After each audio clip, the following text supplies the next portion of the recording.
Hello, I created this video to show you and explain to you how to create a video using Windows on a PC. If you have a Mac computer of any type, it's probably entirely different because they're different computer systems. But using one of the last few versions of Windows should be very similar to this.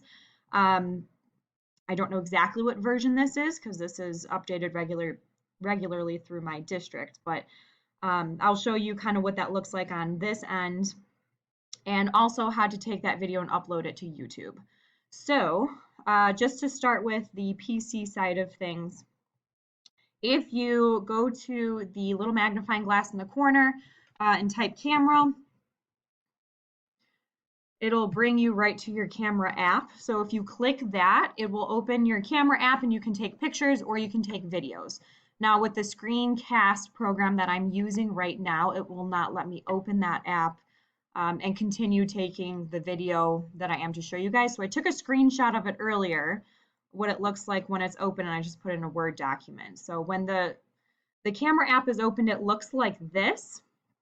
On the right, you'll see that there's a little video camera symbol and then there's a little photo camera symbol. So if you're taking a video, you want to make sure it's on the video. If you want to take a picture, you'll want to make sure that it's on, you switch settings and you hit the camera logo instead. You just need to click the little white circle once and it'll start going. That'll turn red during the duration of your video. And if you click it again, it'll stop recording. You do not need to press and hold it, is kind of what I'm getting at with that. Once you have your video started and recorded, it should probably save it automatically to your computer. So if you kind of go to your File Explorer, my computer automatically has a camera roll where it just automatically sends anything that that I record using the computer camera. You could also try checking pictures. That's where it might default to as well. So you might have to look around a little bit for it. Mine always goes straight to the camera roll, so you can kind of see that I have the video that I've recorded for you here. I'm going to close this, and I'm going to close this. I'll just cancel everything.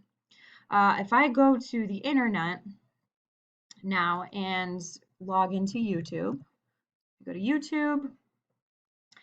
You may need to log in. I'm already logged in. You can see my initial in the corner.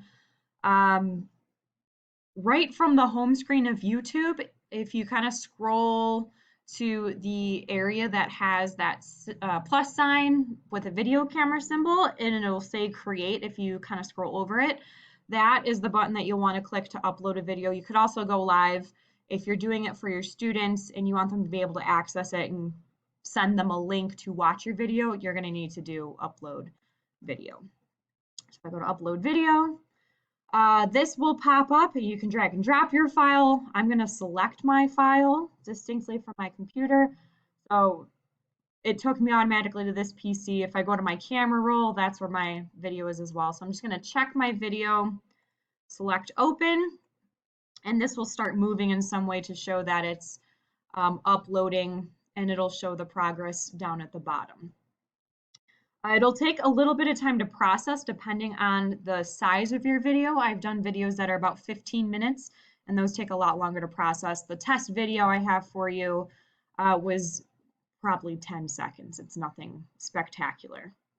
Once it's finished processing, it'll have a preview of your video, and it'll also want you to title it. So I'm just going to title mine test video.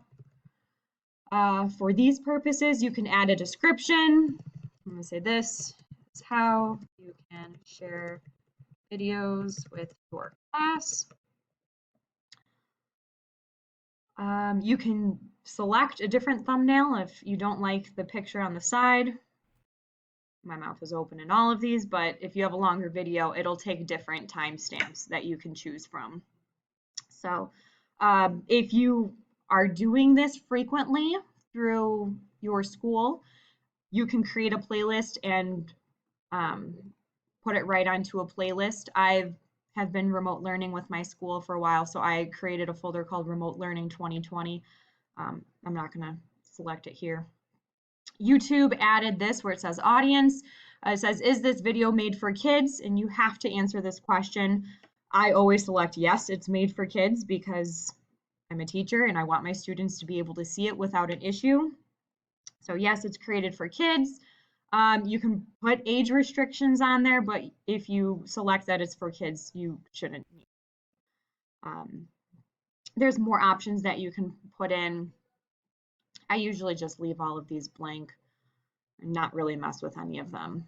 But once you kind of have your title, your description, if you want to change your thumbnail, you'll want to go and select next.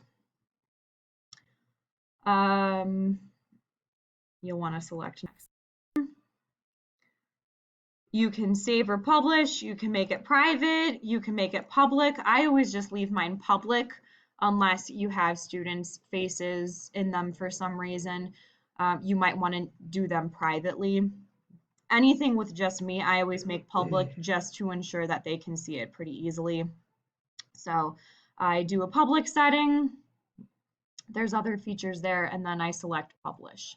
So once I select publish, YouTube kind of takes a couple minutes to publish the video depending on how long it is, and then I can hit close.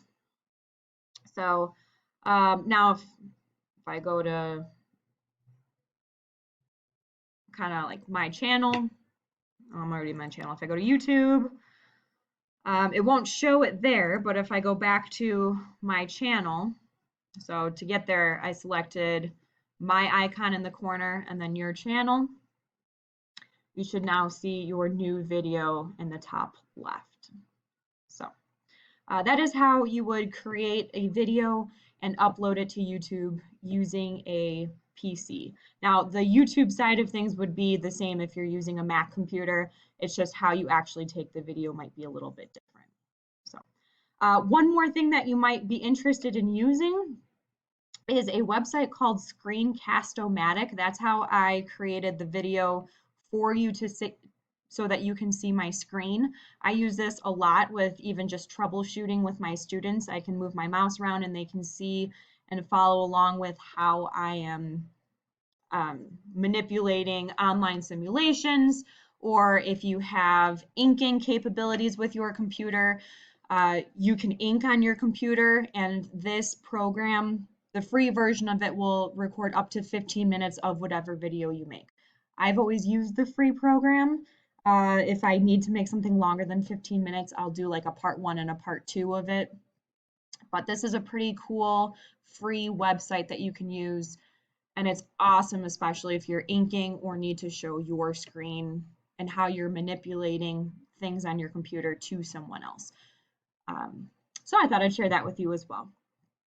That is all I have. So good luck with your videos, and